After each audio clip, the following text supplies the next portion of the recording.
Okay, we are now going to move to our student activity book.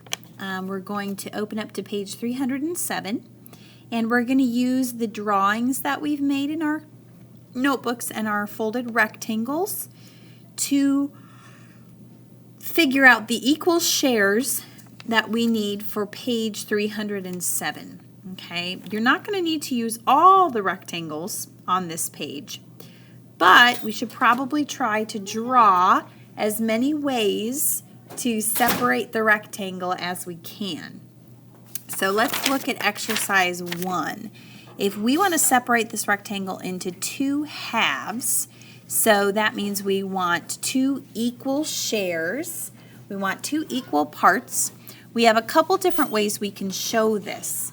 So we're going to start by separating the first one into a half and a half using our hamburger way. So if we take our pencil and we draw one half, one line down the middle there, and mine's not quite, mine is not quite where I want it to be on my rectangle, so I'm going to try again. So I'm going to take my line, I'm going to draw it halfway down my rectangle. So I have one half is the one I'm going to shade in. So I'm going to shade in my one side of my rectangle. And then my other side of my rectangle I'm going to leave blank so I can show that I have two equal shares here. One half is shaded and one half is not. Now there's a couple of different ways that I can also show my halves. I can not only can I go the hamburger way, the big thick way, but I can go the long way. So I'm going to make another line that goes halfway through my rectangle, but this time I'm going to go the hot dog way. I'm going to go the long way from side to side.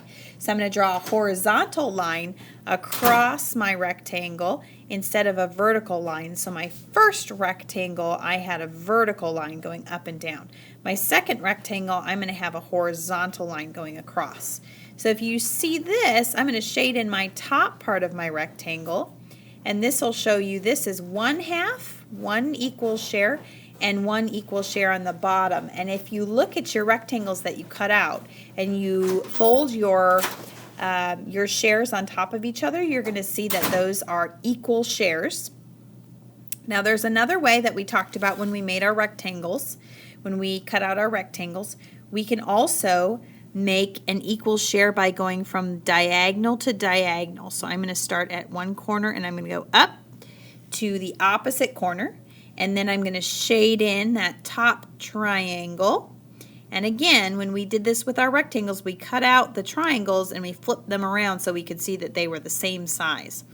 So I can show it that way, and I can also go the opposite direction, and I can do a diagonal across the other way.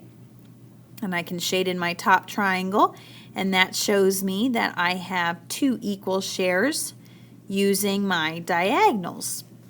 Okay, so for number 2, we're going to, for number 2, they ask you to make 3/3. They want you to show thirds this time.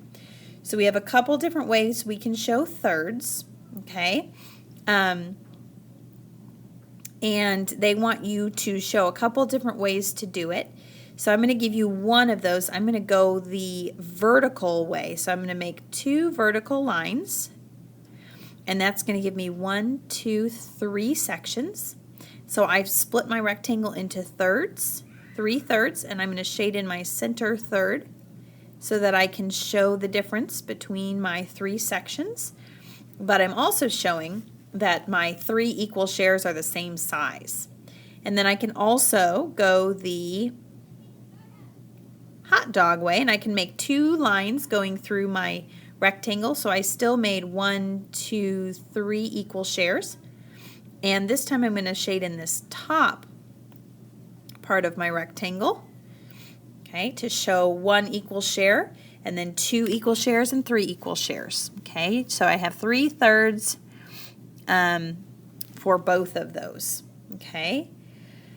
I have 2 more rectangles here, and I want you to pause the video and see if there's a way that you can come up with 2 more ways to show thirds using these 2 rectangles, 2 leftover rectangles.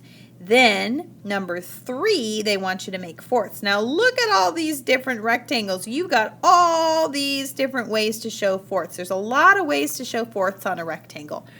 So, we have the obvious ones, right, using our vertical lines, right, and horizontal lines. But we have a bunch of other ways we can show our fourths on a rectangle. So go ahead and do that for number 3.